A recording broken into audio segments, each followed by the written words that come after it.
30 entries, 7 levels. This is an iceberg made up of the wildest, most disturbing and unsettling stories related to Squid Game. We'll start with the more well-known stories and slowly shift into the more disturbing things ever to come out of the show. Let's start at the tip of the iceberg. Level 1. Dalgona Trend. When Squid Game 1 first released in 2021, no game exploded in popularity more than the Dalgona cookie game. Seemingly overnight, the trend took off on TikTok and Instagram as millions of people rushed to share videos of their attempts to make and carve Dalgona cookies and prove they could survive the games, or more likely that they would not. But many people didn't even get as far as the game. They injured themselves just making the cookies. Dalgona is made by melting sugar and adding a pinch of baking soda, mixing it together until the concoction is flattened and imprinted with a shape. That simple recipe made it easy for viewers to replicate at home, but the process of making Dalgona involves heating sugar to extremely high temperatures, which can cause severe burns if mishandled. Which is exactly what happened. Because the trend was so popular, many people tried to jump on it and ride the wave. But they ended up suffering serious burns because of the hot sugar. In a cruel irony, making the cookie was more dangerous than the game itself. Fish Game. Fish Game is a Roblox experience inspired by Squid Game designed to recreate the intense survival challenges from the show. Of course, the best and most popular recreation was the iconic red light green light game from the first episode. As soon as the game was released, Fish Game became one of the most played Roblox experiences, with thousands of players all competing to try and make it through the games without dying. But parents were not happy with it. Roblox is a game designed for young children, and in their eyes, playing a game based on such a violent, unrelenting show is completely wrong, and in many ways unethical. They were concerned that youths would somehow replicate the violence they saw in the show or the game in real life, creating their own elaborate Squid Game to play because of how simple and fun it was on Roblox. But the game's creators never cared about that risk. They just focused on avoiding lawsuits from Netflix. They've worked to distance themselves from direct association with Squid Game, using alternative names like Fish Game or Hexa Game. As for the youths playing it, they firmly believe it's all on the parents. Squid Game inspired by an anime. Even though Squid Game is a massively successful franchise all on its own, it actually draws quite a significant inspiration from the anime Gakkyou Burai Kaiji Ultimate Survivor, commonly known as Kaiji. Both stories center on debt-ridden individuals forced into high-stakes games where their lives hang in the balance. In many ways, they're actually exactly the same story. At their core, both stories explore themes of desperation, greed, and exploitation in modern society. Both Kaiji and Squid Game's protagonist, Seong Gi-hun, are down-on-their-luck gamblers trapped in a brutal, unrelenting cycle of poverty and debt. Through sheer luck, they're lured into deadly games by the promise of financial salvation, a reflection of the extreme measures some are willing to take when pushed to the brink by an unforgiving capitalist system. Of course, the games they end up playing are not simple. They're actually metaphors for the brutality of modern society. In both works, childhood games are twisted into terrifying life-or-death scenarios, contrasting the innocence of youth with the harsh and sometimes fatal realities of adulthood. The whole time, they're being watched by wealthy spectators betting on the contestants' lives. To them, the suffering of the poor is nothing more than a game, a work of entertainment. Of course, Squid Game reimagines the elements in a more globally resonant way than Kaiji did. While Kaiji focuses more on complex gambling scenarios, Squid Game simplifies the games, making them more accessible and relatable to a wider audience. That simplification, coupled with the show's striking childlike visuals and intense emotional drama, allows Squid Game to deliver its social commentary in a more visceral and impactful way than Kaiji could. But Squid Game also goes further in a more brutal and unforgiving way. It expands on the themes to be far more specific when criticizing society and global inequality.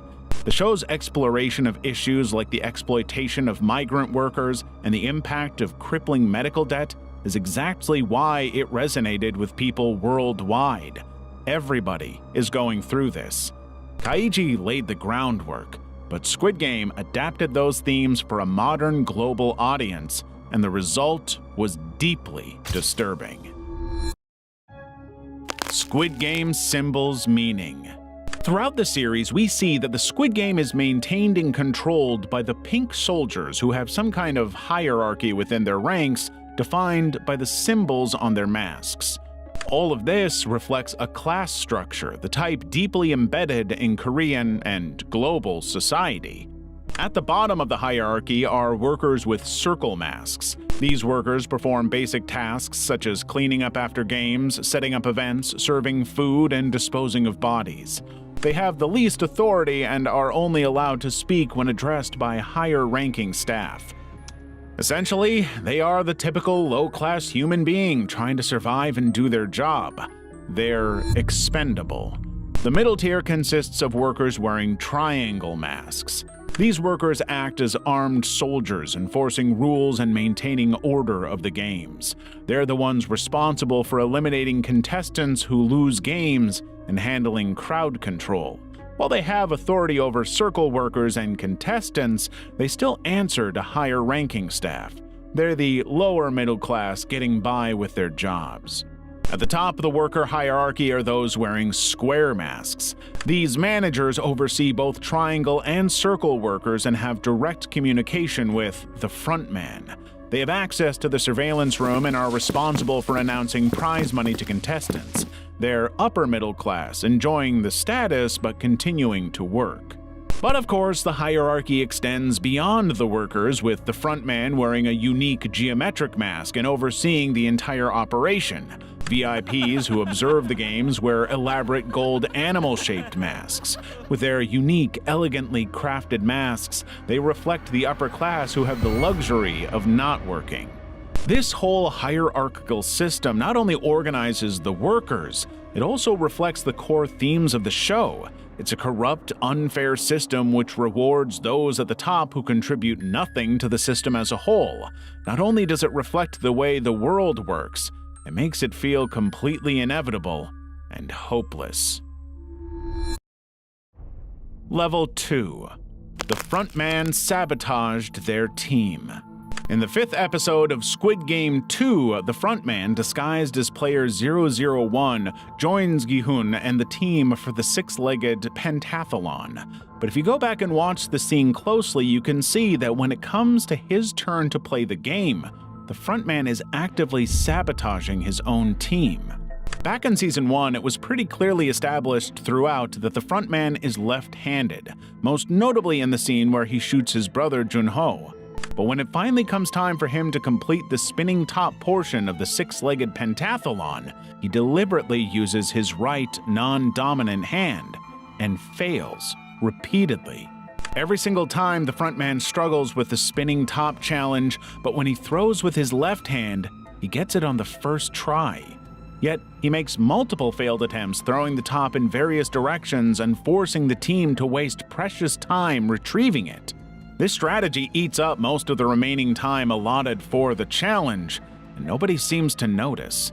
Of course, they have no idea of who he truly is, but his actions put so much pressure on the team that they only managed to cross the finish line with seconds to spare.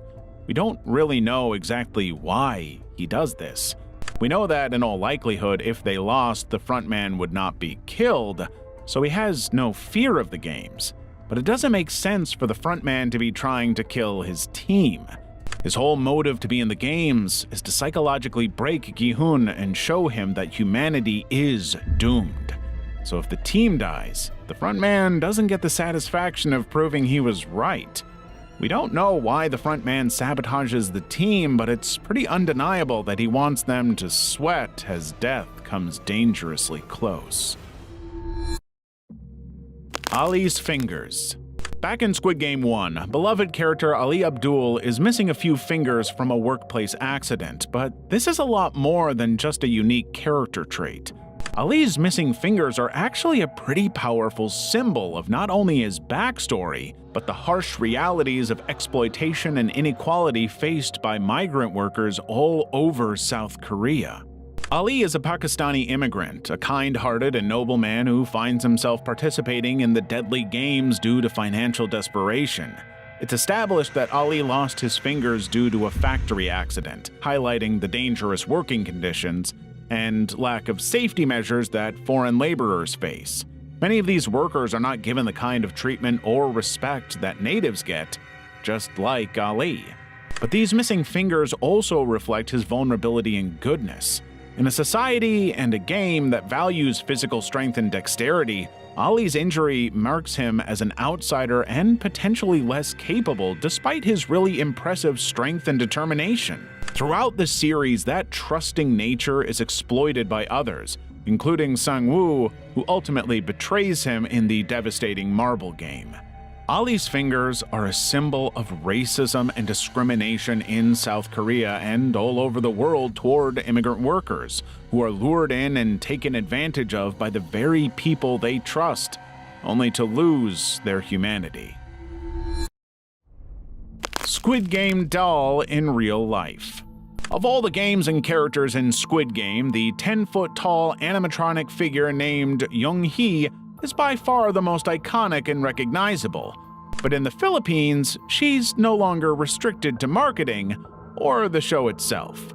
She's a physical presence designed to scare the citizens straight. The Philippine officials decided to install a replica of the Squid Game doll outside the Robinson's Galleria Mall in Quezon City, Manila. The area is pretty notorious for accidents and danger thanks to tourists and locals jaywalking on a regular basis. That's where Young-hee comes in. She's positioned near a crosswalk programmed to monitor pedestrian behavior.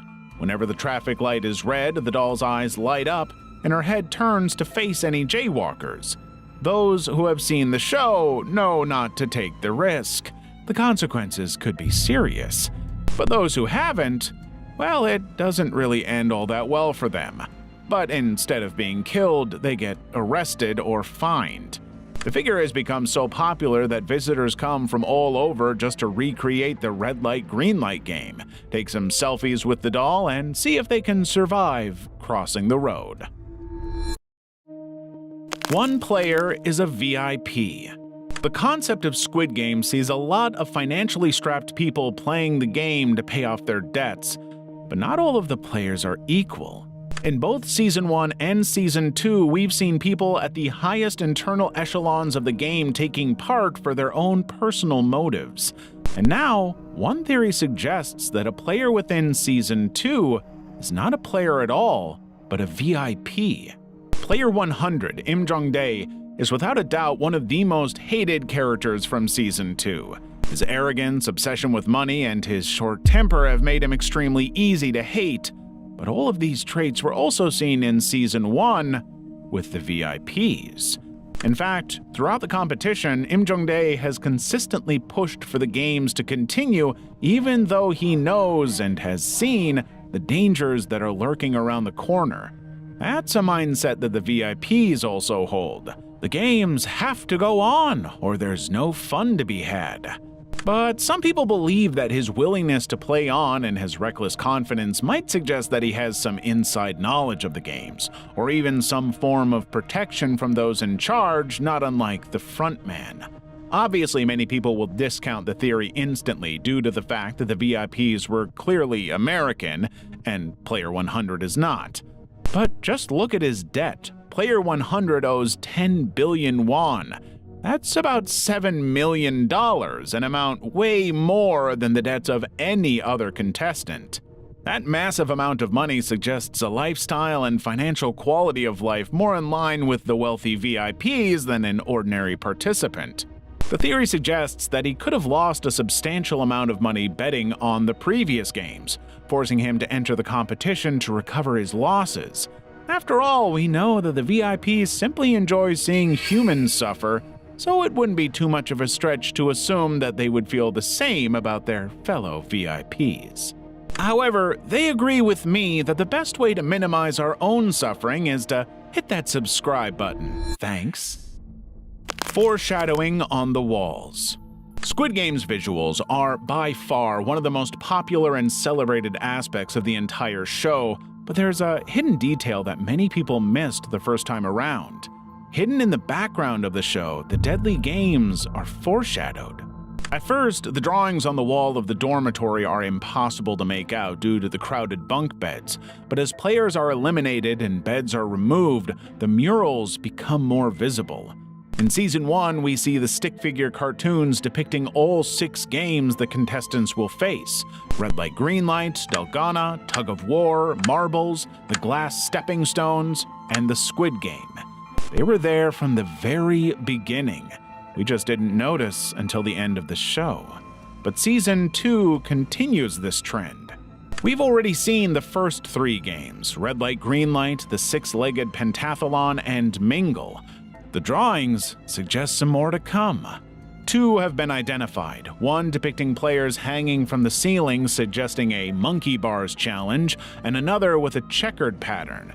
That seems to suggest a human chess game, which would be totally in line with themes of the show. After all, Squid Game is just one giant chessboard. By the time you realize that these drawings have been there the whole time, it makes the themes of the show more unnerving.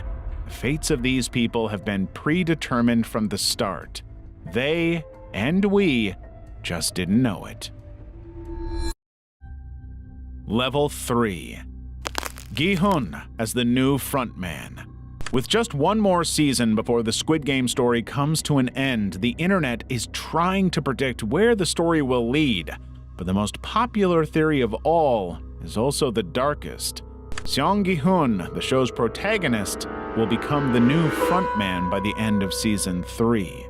We know that Gi-hun is a good guy, someone who believes wholeheartedly in humanity. At the beginning of Season 2, Gi-hun is driven by a desire to stop the games entirely and save everybody before any blood can be spilled.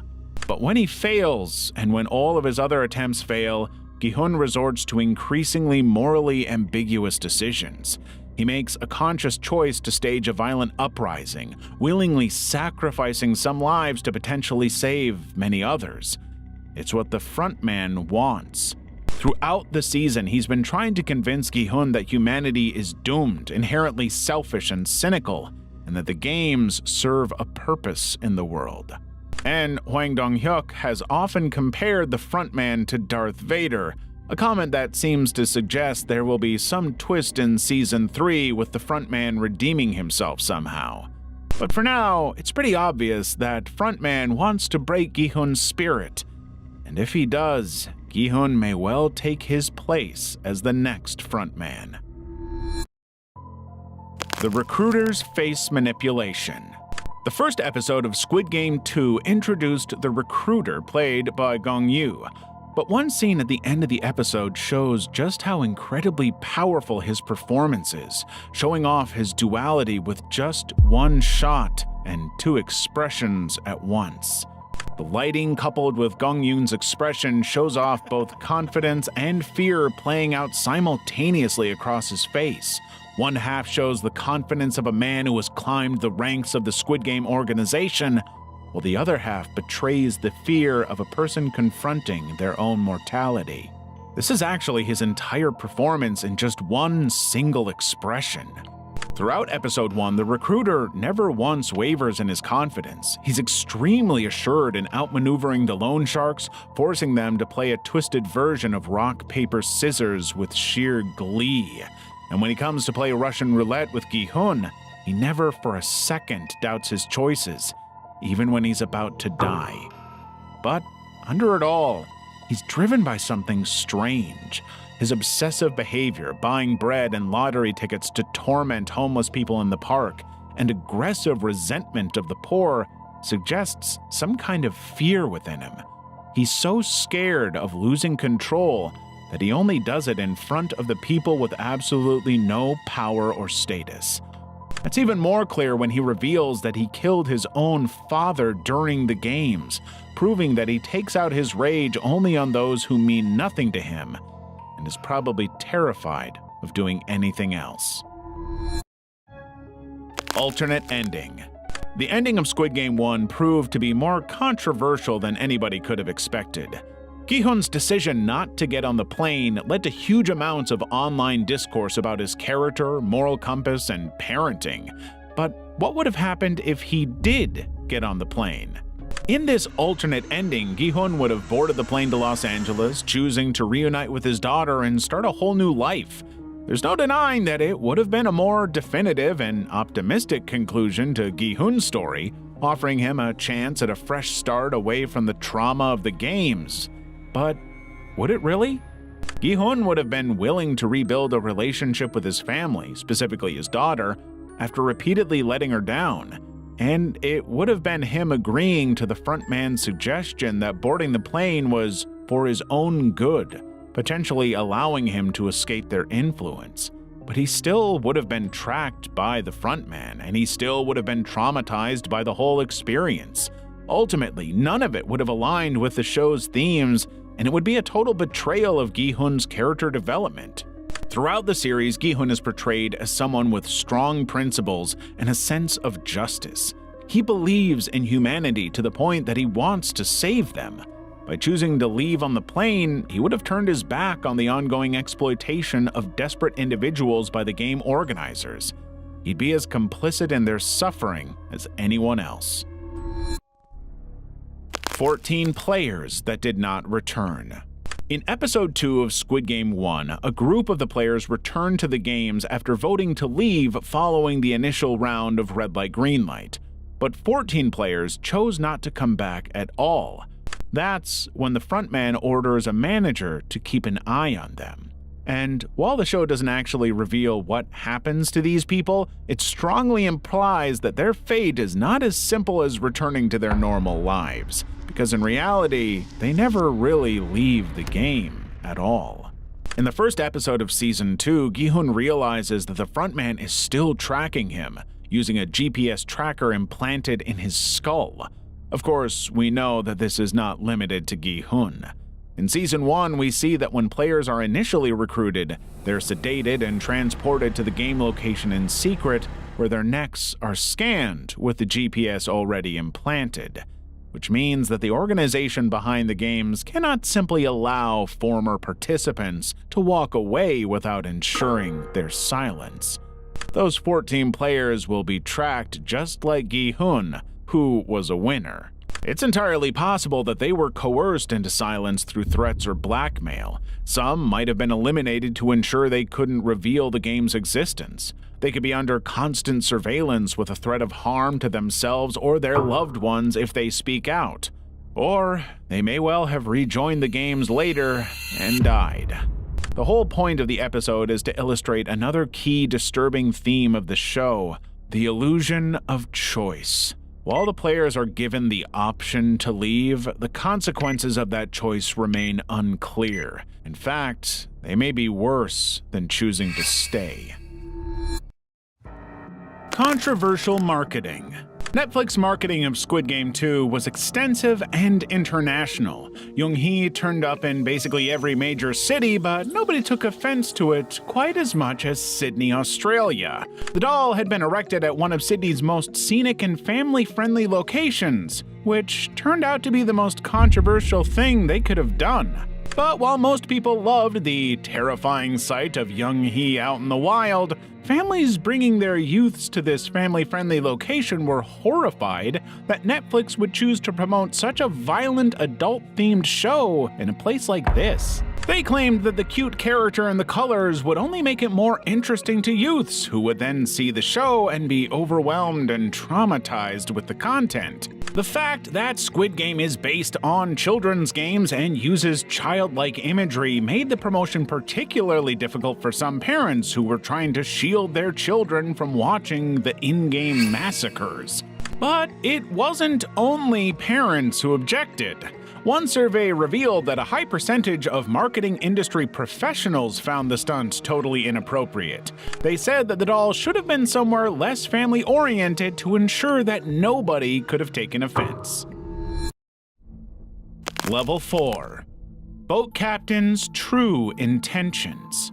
Throughout Squid Game 2, no character was more mysterious and frankly strange than the boat captain, also known as Captain Park. From the beginning, he seemed to be Junho's savior and his best ally, his only chance to find the island. But by the end of the season, it's pretty clear that he's some kind of a traitor, actively working against Junho's mission. However, there's absolutely no indication of why he's sabotaging the mission, but the internet has theories. The most common and most likely answer is that Captain Park was hired by the frontman, In-ho, to protect and distract his brother Junho from finding the island, and potentially getting involved with something far more complicated than he knows. After all, we saw at the end of Squid Game 1 that In-ho was disturbed by the image of his brother, seemingly shaken that Junho would put himself in so much danger to find him. So it would make sense for In-ho to do everything he could to keep his brother away from danger. And Captain Park would be a good way to do that. But another theory suggests that Captain Park is directly linked to the organ harvesting operations associated with the Squid Game, responsible for transporting organs to and from the island, which would explain his familiarity with the area and his willingness to commit murder to protect his secrets. And there's one more complex, unexpected theory suggesting that Captain Park might be a previous Squid Game winner. That idea comes from number 122, which is prominently shown on his boat and could very easily be his player number from a previous game. Squid Game: The Challenge. After Squid Game 1 became such an undeniable success, Netflix decided to build on it by turning it into a reality show. But from the moment it was announced, Squid Game: The Challenge was controversial.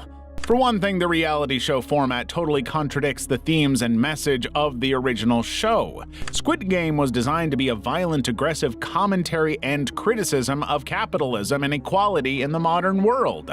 It's about down-on-their-luck people humiliating and hurting themselves for the opportunity to make money, and how wealthy business people profit from their misery.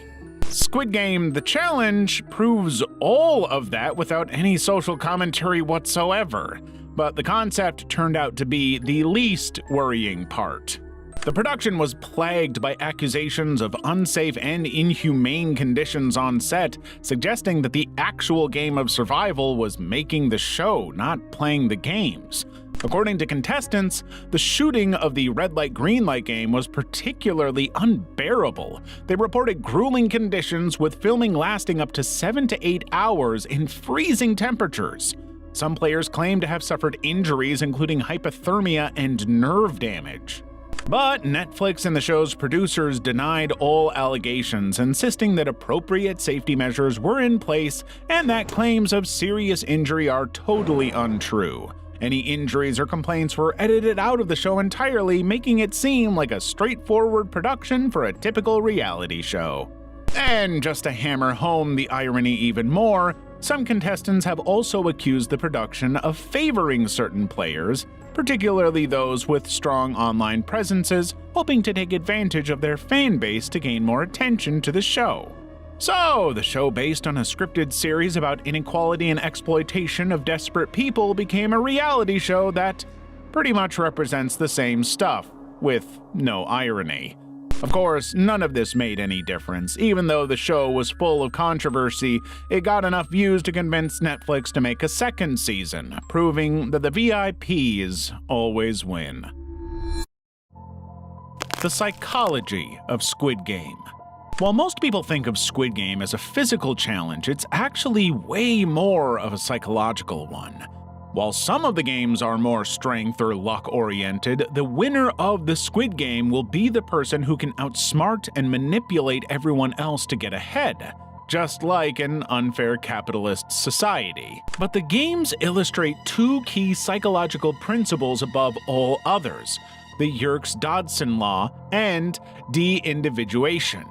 The Yerkes-Dodson law suggests that performance increases with stress up to a certain point, but after that point, performance deteriorates. Think about this.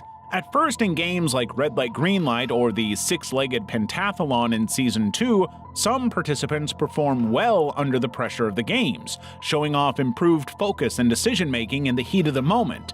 That leads to more people succeeding. But as the stakes rise, as more and more people die and the stress intensifies throughout the game, a lot of participants experience a decline in performance, making poor decisions and struggling to complete the tasks effectively. You can see that in the Mingle game of Squid Game 2, when Min-soo makes his poor, impulsive decision to betray Se-mi in the hopes of survival.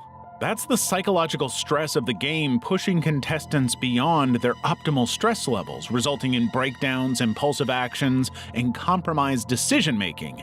And, of course, death. As for de-individuation, that's the loss of self-awareness and individual identity in group settings.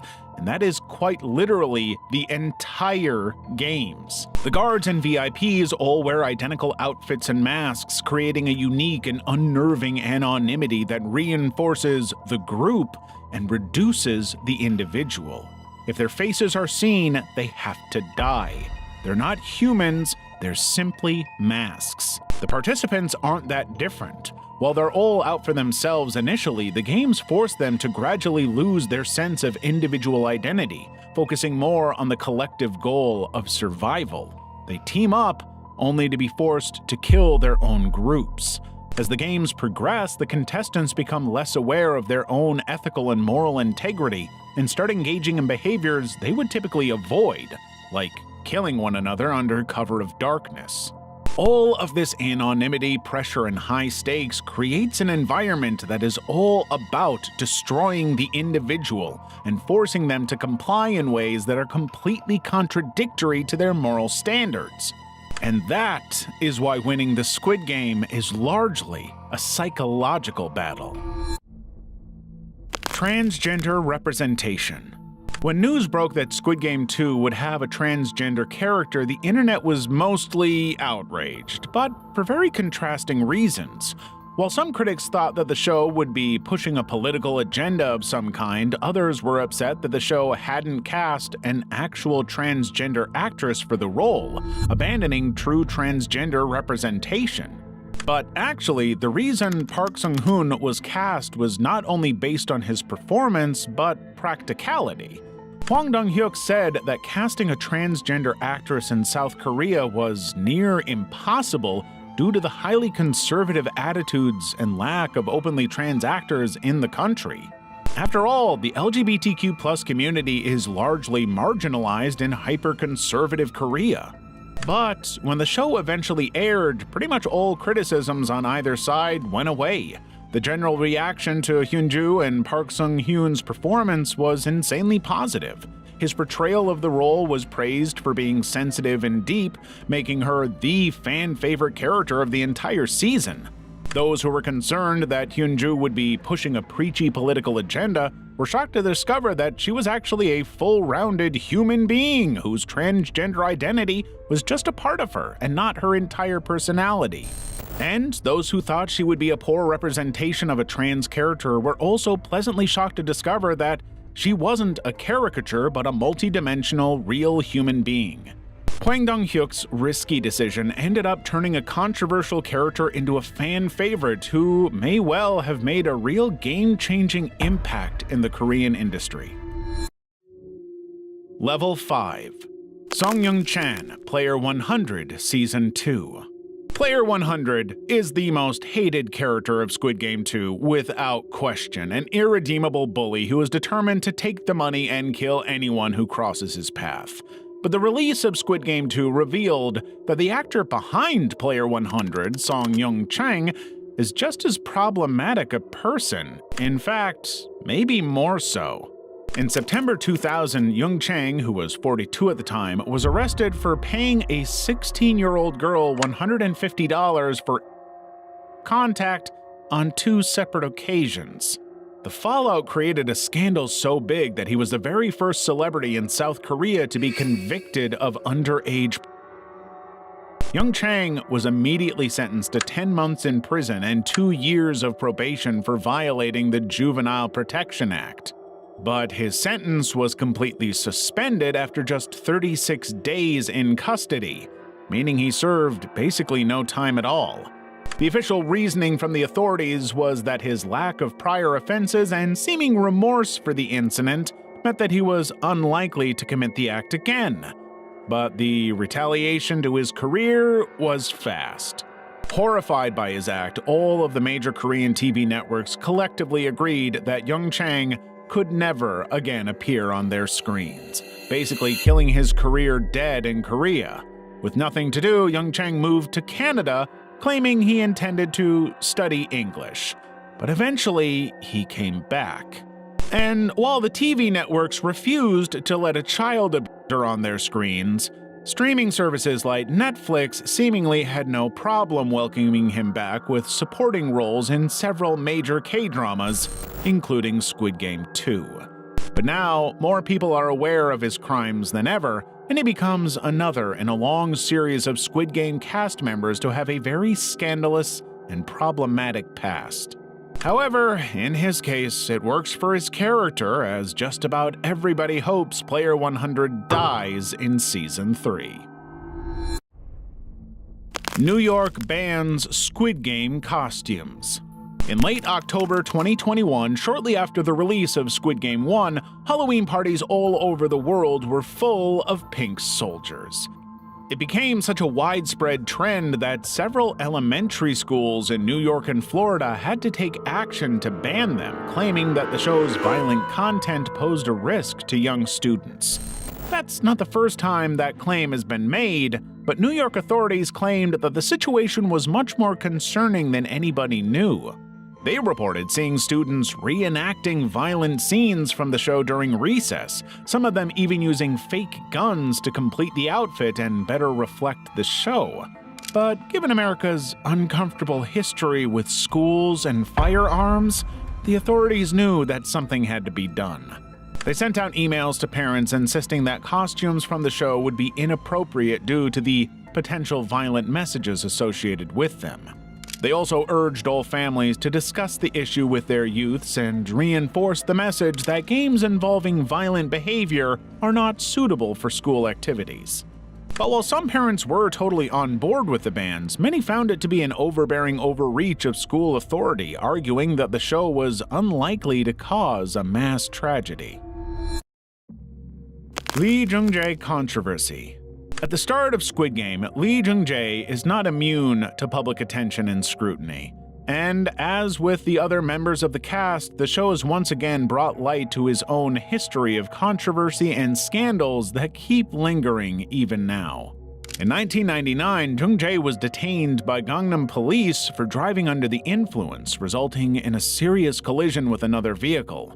When they tested him, his blood alcohol content was 0.22%, significantly higher than South Korea's legal limit of 0.05%. At that time, Jung-jae said that he wasn't driving, that his manager was the one behind the wheel. It was a defense that saved his career, but it wasn't true. By 2002, Jung-jae got into another DUI arrest, resulting in his driver's license being revoked for the second time, and proving that he had a consistent pattern of dangerous driving. But these are, frankly, some of the less disturbing scandals in Jung-jae's career. In 2000, he was charged with assault on 2 separate occasions within the same year. In one incident, Lee and a friend allegedly assaulted a 30-year-old man during an argument at a bar in Seoul. But in another much more severe case, he was accused of dragging a 22-year-old woman from a nightclub in Busan and kicking her, causing injuries that required a 2-week hospital recovery. Jung-jae and his team worked to change the narrative around the assaults, meaning that we don't fully understand exactly what happened or the circumstances around them. But the consistent pattern of behavior suggests that Jung-jae, in the early 2000s, was a danger to himself and to others. We are the VIPs. In the world of Squid Game, the VIPs are the true big bad behind the whole thing. Watching over and betting on the suffering of the poor, the VIPs are heartless, cruel spectators. And one theory believes that the VIPs are us. the viewers. The theory points out that just as the VIPs watch the games for entertainment, we tune into Squid Game for our own amusement, getting excitement and thrills from the horrible life and death situations that the characters are struggling through. After all, the VIPs look at the contestants as nothing more than pawns in a game, not fully rounded humans with lives. Simply horses moving along a track, many of whom won't make it to the end. We, too, are emotionally distanced from the characters' plights, seeing them as fictional entities rather than representations of real human suffering. While there may be a few characters like Ali or Saibyak that make us care, we have no connection to over 440 of the others. But while the VIPs place bets on the outcomes, we can't do that. We can't bet money on a scripted show, after all. However, we can predict plot twists, character deaths, and winners. We can hope that some people live, or some die. This is all one big speculative entertainment. The whole idea of the theory is to make us think about our own role in this capitalist system. We're enjoying watching these people suffer and die and kill one another. And deep down, that's a strange, disturbing thing. The theory also lines up with the show's critique of capitalism and inequality. By positioning viewers as unwitting VIPs, it suggests that we are all, to some extent, participants in this hugely unfair exploitative system. Even if we're just passively watching it unfold, we want to see the bloodshed. We are the VIPs. We can't be hurt, but we enjoy watching other people get hurt. Gi-hun will die. Squid Game 2 introduces Yeon-yo, a shaman-like character who makes some odd comments toward Gi-hun. But during the Mingle game, she kicks it up a notch, making a cryptic prediction related to Gi-hun and Jun-hee. It's not until Yeon-yo realizes that Jun-hee is pregnant that she finally realizes Gi-hun has a bigger purpose in this game. Of course, she offers absolutely no hints about what that purpose could be, but one theory is pretty confident that it means Gi-hun is back in the deadly games for a specific reason: the ultimate sacrifice. He will die to save Jun-hee and her unborn child. Given Gi-hun's character arc over seasons 1 and 2, this would make a lot of sense. In Squid Game 1, he was unable to save his old friend Sang-woo, and he was grappling with the guilt of his poor fatherhood and his terrible friendship to others. But saving Jun-hee could be an act of redemption on all counts. He would save a child and save a friend. Gi-hun's death to save Jun-hee and her child would complete his arc from selfish gambler to selfless hero. So it would make sense for the games to eventually lead to a situation where Gi-hun must choose between his own survival and saving Jun-hee, if he can survive that long. Park Sun-hoon, Player 120 Season 2, Instagram Story. On December 30th, 2024, just 4 days after Squid Game 2 launched on Netflix, Park Sun-hoon was receiving overwhelmingly positive reviews for his role as the transgender player Hyun-ju. But in a moment of error, he accidentally posted the cover of a Japanese adult video parody to his Instagram story. The image had multiple naked women in the show's iconic costumes, and it instantly went viral. Sun-hoon was immediately overwhelmed with criticism, hate, and anger from people who said he was just another disappointing male member of the cast building yet more scandal. But, as if the situation wasn't already bad enough, Sun-hoon happened to post the image during the 7-day national mourning period following the tragic Jeju air crash, making this not just seem perverted, in the words of some Korean fans, but actively disrespectful. He deleted the post almost as soon as he put it up, but he just wasn't fast enough. The backlash from his followers was fast and intense, forcing his agency to release a statement. They claimed he had received the image via direct message and accidentally posted it by mistakenly pressing the wrong button.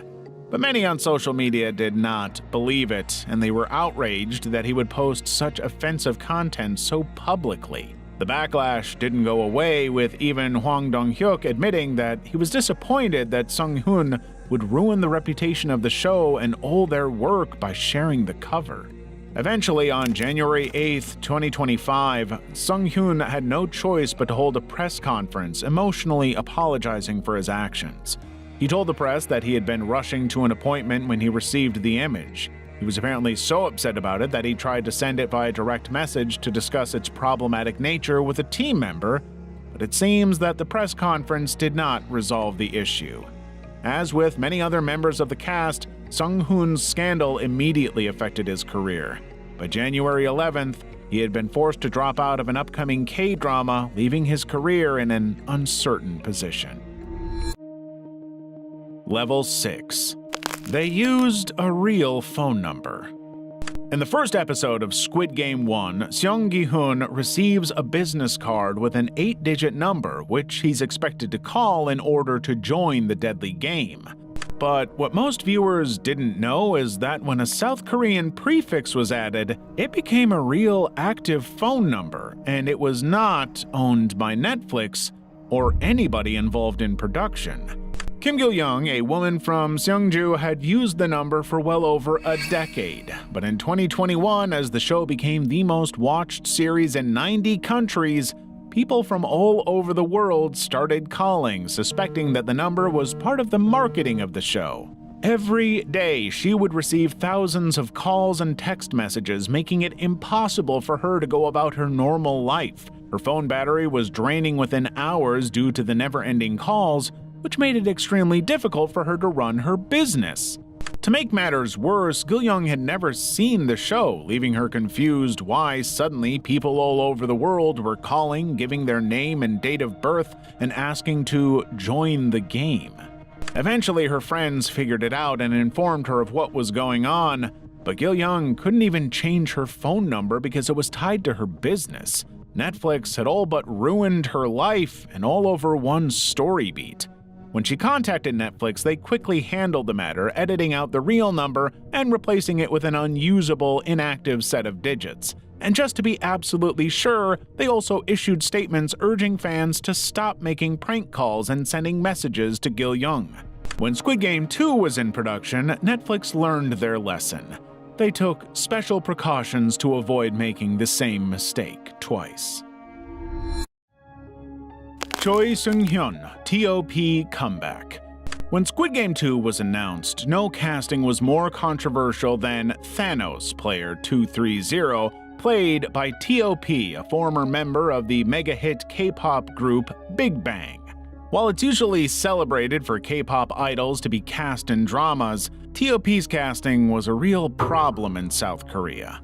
Back in October 2016, TOP was suspected of using marijuana, a highly illegal substance in South Korea, while serving his mandatory military service. But in June 2017, he was confirmed to have done so. He was found guilty of the crime and received a 10-month suspended jail sentence and 2 years of probation. The single incident led to TOP being blacklisted in the Korean entertainment industry for nearly 9 years. Then, Squid Game 2 came along. Hwang Dong-hyuk believed that TOP's blacklisting was hugely unfair given the nature of the so-called crime. And after TOP's impressive auditions, Jung-hyuk believed that this comeback would be exactly the right move to remind everybody of his talent. That TOP was playing a drug-addled rapper was just icing on the cake. He was satirizing his own alleged crimes. But South Koreans did not agree, aggressively criticizing his acting and accusing the show of endorsing and supporting drug abusers. The backlash escalated, becoming so significant that during a broadcast about Squid Game 2 on national TV, TOP's face was blurred out entirely. He was completely shut out of participating in any publicity for the show whatsoever to try and avoid any further controversy. But while the anger raged in South Korea, international viewers seemed far more accepting and even supportive of TOP's performance. In a Netflix survey, TOP's character Thanos was voted as the favorite new character by 50% of the 700,000 participants, highlighting just how little the world cares about marijuana usage. Hwang Dong-hyuk has since said that he admired the guts that TOP had to play a character with so many similarities to his own scandal, but that, had he known the scale of the backlash, he may not have hired him in the first place. Squid Game controversy in Vietnam. Squid Game 2's launch led to a huge surge in thoughts and opinions, theories, and ideas. But in Vietnam, many people weren't really all that concerned with the games or the characters or even the plot. They were caught up on one line of dialogue. Episode 3 features a scene in which Kang Dang Ho, or Player 388, mentions that his father was a Vietnam War veteran. In response, Jung Bae, Player 390, calls his father an honorable man. For many around the world, the line doesn't really hold any significant meaning beyond developing the relationship between the two marine-loving characters. But it angered many Vietnamese viewers who accused the show of glorifying South Korean soldiers who served in the Vietnam War and whitewashing historical atrocities. At the time of the war, South Korea sent around 320,000 soldiers to fight in Vietnam. But while Korea has long claimed the soldiers were heroes, many Vietnamese people believe they were actually mercenaries who committed unthinkable atrocities against innocent Vietnamese citizens and communist fighters. To them, this dialogue exchange saw the show basically honoring the people who massacred their relatives or ancestors. The backlash spread fast on social media, with Vietnamese audiences demanding the dialogue be cut altogether and calling for a boycott of the entire series. They highlighted the double standard inherent in this situation, noting that South Korea often demands apologies from Japan for colonial rule, but is willing to boast about its military involvement in Vietnam. An ongoing investigation in Vietnam is looking into whether Squid Game 2 violates any local film laws. If that investigation decides that it does, it could lead to the show's removal from Netflix in Vietnam, and all over 2 lines of dialogue. Level 7. Oh Young-soo's Charges, Player 1, Season 1. In 2022, Oh Young-soo, the 79-year-old actor who played Oh Il-nam, or 001 in Squid Game 1, was charged with assaulting a woman twice in 2017 while he was staying in a rural area for a theater performance. The allegations state that Young-soo inappropriately hugged the woman, kissed her on the cheek against her will, and made potentially inappropriate remarks despite the woman's clear discomfort and total lack of consent. When it first came up, the case was closed without charges, but the victim requested it be reopened and examined further, convinced that her case had merit. Sure enough, the investigation proved that the victim's records of the assault were consistent and seemed to be statements that could not have been made had she not directly experienced them. Young-soo insisted and continues to insist that he was innocent. On March 15, 2024, Young-soo was found guilty of misconduct. The court sentenced him to an 8-month suspended prison term and ordered him to attend 40 hours of treatment classes. Since then, his career has basically died far worse than any other Squid Game cast member with a scandal. Given the ending of Season 1, he was never going to be in Season 2 of Squid Game. But Young-soo lost out on additional work, including movies and theatrical performances, which would have been boosted following his achievement of becoming the first South Korean to win a Golden Globe for his role in Squid Game. His image has been completely destroyed and his reputation tarnished, meaning he'll likely never work again. The original Squid Game Season 2. Shortly before the release of Season 2, a thread on Reddit made some disturbing and concerning claims about the production issues behind the upcoming season. The claims suggested that Squid Game Season 2 would feature a potentially controversial plotline in which parents sent their youths to compete in the games in their place, with the surviving children earning money to help alleviate their parents' debt. But now that Season 2 has been released, we know that none of this is true. Or at least, it's not in the first half of the continuing story. The Post claimed that the production of the season was full of problems. During filming, several child actors were said to have sustained serious injuries on set, leading to their parents to pursue legal action against the director and production company for unsafe conditions. According to these unverified claims, it led to a big international lawsuit against Netflix, which nobody apparently has heard about. The original poster claimed that this was the reason for the massive delay of Season 2, that Netflix representatives were said to have been dispatched to oversee production and eventually demanded an entire rewrite and reshooting of the season as a whole to erase this controversial subplot. Of course, we have no idea if this ever actually existed in Season 2. Brothers Home. Squid Game is an original concept not directly based on a true story, but it does have some disturbing and shocking parallels with a real-life tragedy in South Korea known as the Brothers Home incident. Back in the 1970s and 80s, some of society's most vulnerable individuals, largely homeless, orphans, or those with disabilities, were forcibly picked up off the street and detained in what was known as the Brothers Home, a welfare center. Or so they claimed. In fact, this was a concentration camp that operated in Busan, simply disguising itself as a welfare center. The new inmates were forced into unthinkably brutal conditions, forced labor and violence, in a military-style hierarchy that gave some inmates more authority over others, not unlike the Squid Game hierarchy. And in a most Squid Game-like twist, none of them had any names. They were all simply referred to by their numbers, forced to wear blue tracksuits and play disturbing games. The whole thing was one big operation to exploit the innocent captives who were desperate for money, a home, or even just a little bit of mercy. Exactly like the circumstances that drives the characters to join the Squid Game in the first place. And as for the reasons they did this, the people behind the camp wanted to clean the streets and rid the world of poor and homeless people.